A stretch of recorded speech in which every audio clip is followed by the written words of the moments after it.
O que é o cânone das Escrituras? Isto é, a lista dos livros sagrados que formam a Bíblia. Meus amigos e minhas amigas, louvado seja Jesus Cristo que nos ama. Estamos seguindo o compêndio do Catecismo da Igreja Católica. E neste compêndio estamos estudando a primeira parte, que é a parte da revelação de Deus. Deus se revela. Deus quer se abrir ao nosso coração. Que Deus quer abrir o seu coração e se revela a nós. Por quê? Porque Ele quer fazer conosco o seu povo em Jesus Cristo. E na força do Espírito Santo, temos ouvido falar desta revelação da tradição apostólica, da Sagrada Escritura e do magistério da Igreja. Mas vamos nos debruçar agora sobre as Escrituras, isto é, a parte escrita da revelação.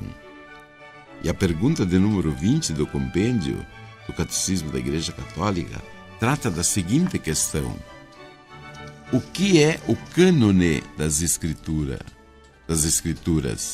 Cânon, o cânone, significa uma lista completa dos livros sagrados, que a tradição apostólica levou a Igreja a discernir. A tradição apostólica ajudou a Igreja a dizer quais são os livros do cânone sagrado. Para nós, por exemplo, a Bíblia tem 46 livros do Antigo Testamento e 27 livros do Novo Testamento.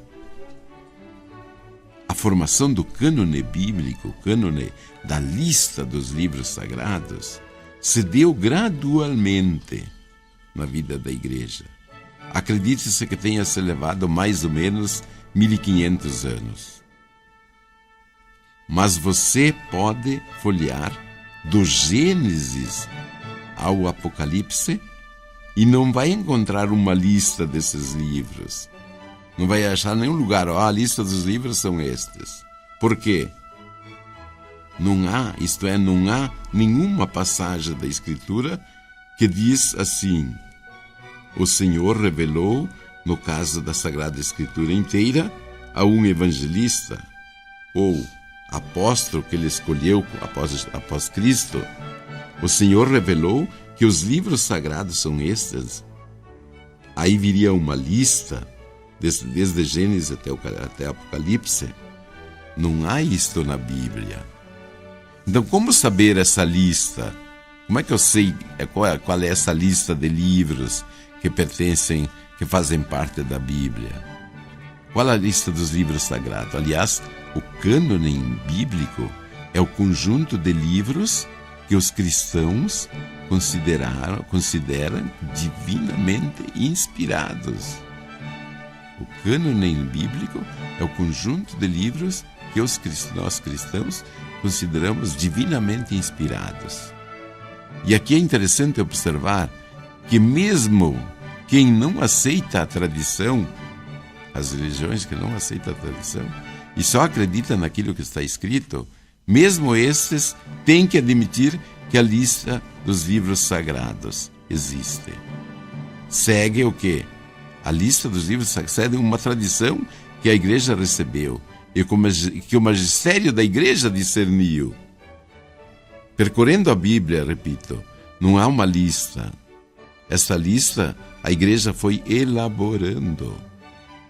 A Igreja foi elaborando sob a luz do Espírito Santo, fundamentada na tradição da Igreja, daqueles que foram sempre dizendo: estes são os livros sagrados. Isso é importante, uma definição destas. Veja como é importante as três coisas, as três maneiras: tradição, Sagrada Escritura, magistério da Igreja, essa unidade.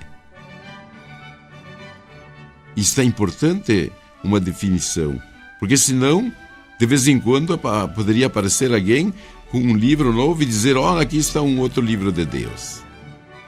Aliás, nós sabemos que era costume no início do cristianismo, por exemplo, que de vez em quando alguém escrevesse algum texto por própria invenção, por própria criatividade, e depois, para dar autoridade, ele atribuía, por exemplo, segundo Barnabé, segundo Bartolomeu, Evangelho segundo Simão. Aparecia bastante no início do cristianismo. E dizia, aqui está um livro sagrado. Quem poderia dizer? Quem teria autoridade para dizer isto não, isto sim, não é isto? Os livros sagrados são outros. E este não faz parte da lista. Quem que diria? Quem tem autoridade para dizer isso? Quem tem incumbência para dizer isso? Quem tem incumbência para fazer o discernimento? Quem é? É a igreja, é o magistério da igreja. Por isso, a importância do magistério da igreja. Por isso que tem esta unidade. Por isso agradecemos a Deus que prometeu o Espírito Santo para guiar a igreja, que prometeu o Espírito Santo para conduzi-la no caminho certo e deu-lhe a graça necessária para discernir a vontade de Deus em matéria tão importante. Então, para que você acolha esse discernimento da tradição apostólica, esse discernimento no magistério da igreja, para que você aceite e acolha, façamos a oração da Divina Misericórdia. Eterno Pai, eu vos ofereço o corpo e o sangue, a alma e a divindade do vosso diletíssimo Filho, nosso Senhor Jesus Cristo, em expiação dos nossos pecados e dos do mundo inteiro. Pela sua dolorosa paixão, tende misericórdia de nós e do mundo inteiro.